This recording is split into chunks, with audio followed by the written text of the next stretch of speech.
Bueno, primero quiero decir que no sé cómo estoy acá, cómo acepté esta invitación. Después de haber escuchado las primeras exposiciones, estoy completamente arrepentido de haberlo aceptado. Y que además soy extremadamente tímido y tartamudo. Así que les pido que crucemos los dedos para que venza la timidez y que no venga la tartamudez. Yo la verdad es que, bueno, lo que van a ver es un recorrido de mis colecciones desde la segunda, porque de la primera no encontré imágenes en calidad, así que hasta la última. Pensaba en realidad que puede que no tenga nada que ver con lo que voy a contar, aunque en realidad probablemente tenga bastante que ver, porque lo que les quiero contar es un poco la historia de mi vida. Yo nací en Navarro, que es un pueblo de la provincia de Buenos Aires, que yo no se lo deseo a nadie, pero bueno, hay gente a la que le parece amoroso.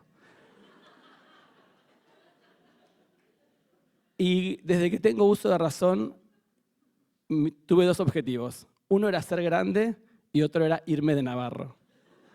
No sé si quería ser grande para irme de Navarro o cuál era el orden, pero estaban entre mis dos prioridades, mis objetivos.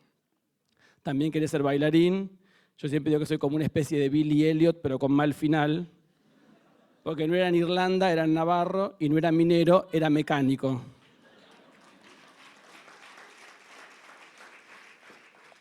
Mi papá era mecánico y mi mamá ama de casa. Así que mis inclinaciones artísticas tenían un horizonte, un panorama bastante incierto. En un pueblo muy chico, avícola ganadero. Así que la verdad es que, bueno, yo, además de que era tímido y de que desde que nací supe que era gay, primero no lo supe de una forma tan consciente, así que el primer lugar en el que me amparé fue en la iglesia y en la fe, porque necesitaba que alguien superior me explicara por qué era como era. Digo, cuando tenés 4 años y juegan a los superhéroes y vos sos el único que querés ser la Mujer Maravilla y ves que los demás te ven raro, vos te das cuenta que algo te está pasando. Así que solamente Dios podía respondérmelo, por lo cual yo me decidí encomendar a la fe. Fui a colegio católico y otra de las cosas de las que me amparé fue en el dibujo. En realidad siempre me armé un mundo de fantasías muy grande en la literatura. Mis dos lugares eran la biblioteca y la iglesia. Así que, y lo que me la pasaba haciendo de manera compulsiva era dibujar. Dibujaba todo, dibujaba los bancos, las paredes, los bordes de los cuadernos. Todos mis libros estaban dibujados. En verano o en fines de semana me mandaban al taller mecánico con mi papá porque como no quería ir al club ni quería hacer ningún deporte, así que iba al taller mecánico con mi papá y dibujaba todo en el taller mecánico, los capós de los autos, el talonario de facturas, cuando me mandaba a ordenar tornillos con aceite en el piso, y siempre dibujaba mujeres, vestidos, tacosas, que era un papelón, ¿no? Lo menos alineado con un taller mecánico, ¿no? Así que cuando estaba terminando séptimo grado, después de mi carrera frustrada de bailarín, decidí que como me quería ir de Navarro, me pareció una muy buena idea irme pupilo a un colegio de curas. Descubrí que era muy mala idea el primer día que estuve internado en el colegio de curas, que además era el primero en la historia del colegio que estaba pupilo por motus propio, porque ningún chico en su sano juicio pide ir pupilo. O sea, todos los pupilos eran hijos de padres divorciados o que habían sido expulsados de todos los colegios. Bueno, yo estaba ahí porque quería irme de Navarro. Bueno, igual la experiencia me duró poco porque el día que llegué dije, así como dije que quería venir acá, hoy, primer día de clase, digo que yo me quiero ir a este colegio. Tuve suerte en realidad porque hubo un lío con uno de los curas, un incidente del estilo de la mala educación de la que yo no fui víctima, y el pupilaje cerró cuando terminó ese año, así que mi segundo año en el secundario volví a Navarro y terminé el secundario ahí. Pensaba un poco en lo que había estado escuchando recién, con esto de las dificultades, y la verdad es que yo siempre digo que siento que soy el fruto de todas las adversidades que tuve que atravesar, ¿no?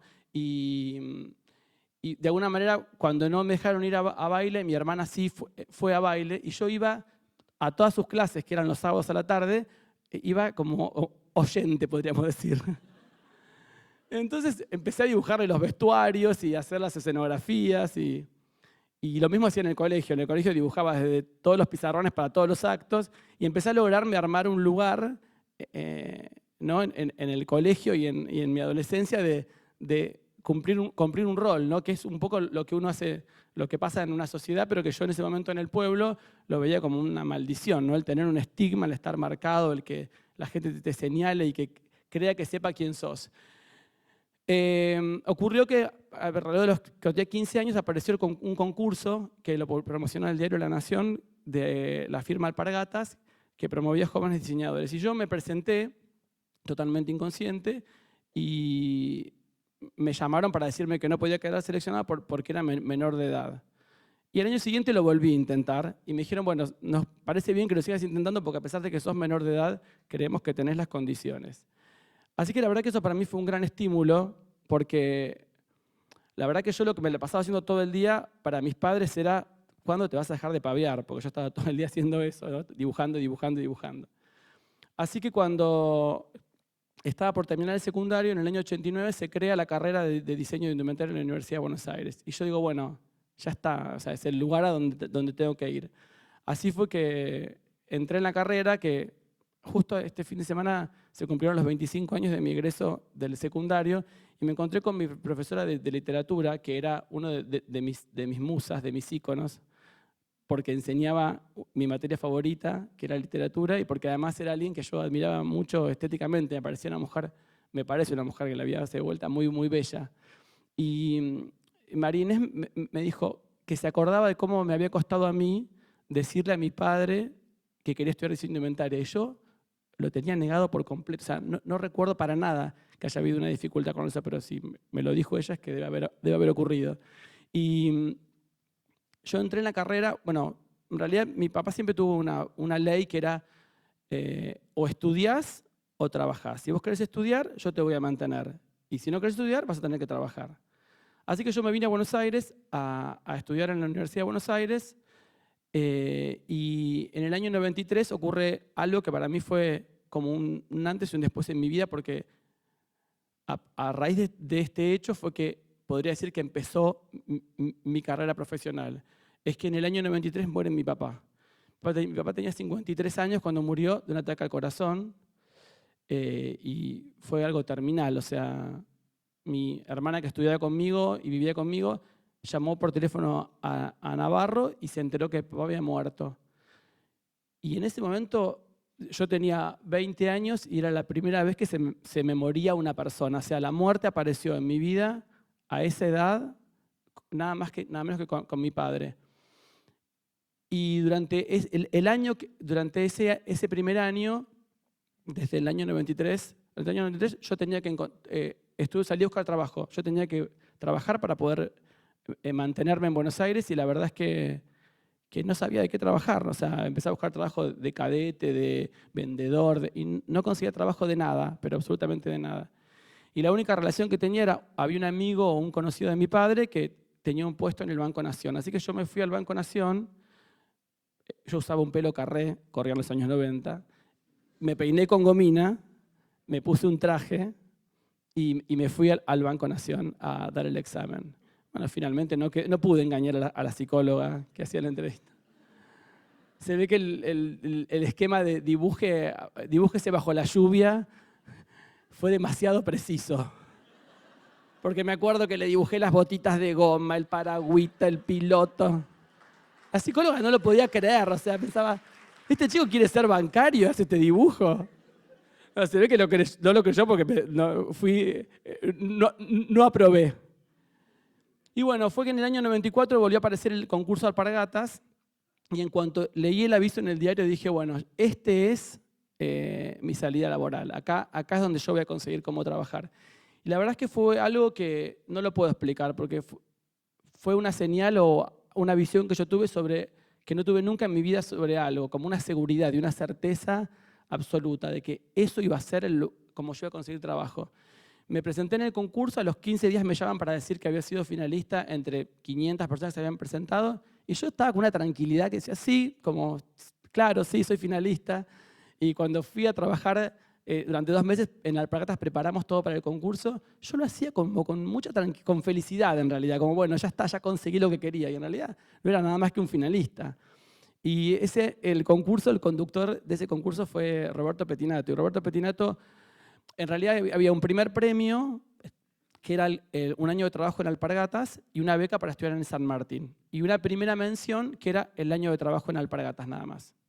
Mi único objetivo era trabajar, así que dije, bueno, o es el premio, cualquiera de los dos, a mí me viene bien. Me anuncian como la primera mención, así que yo ya festejo porque había conseguido mi objetivo. La ganadora fue Nadine Slotogora. Y de Pettinato dice, bueno, pero hay un premio especial sorpresa que acaba de surgir. En el jurado hay 2 diseñadores franceses que quieren contratar a Pablo Ramírez para desarrollar su colección en París.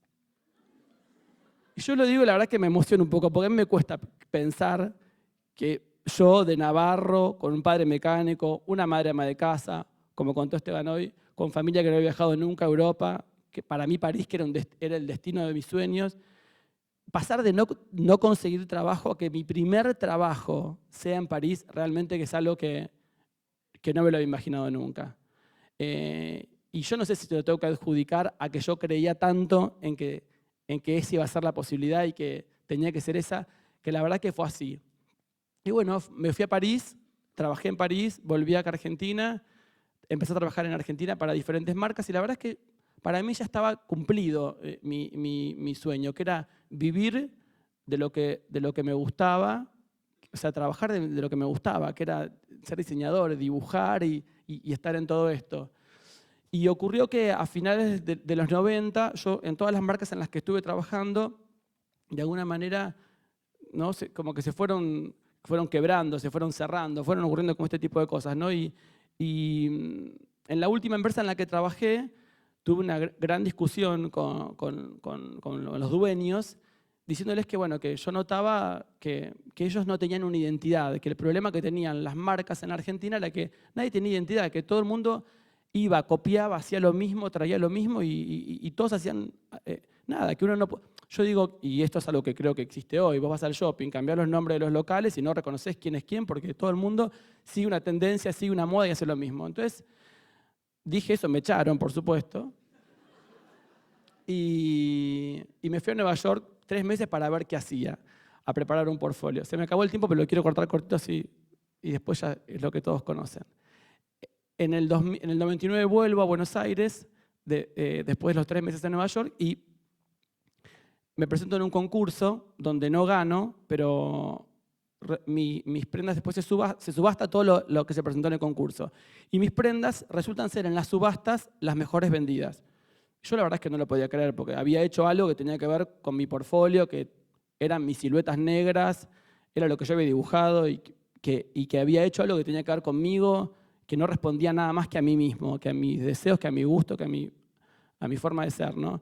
Y resultó ser que la productora de ese desfile, de ese concurso, que era Dolores Navarro Campo, me dijo, quiero que presentes tu colección con tu propio nombre.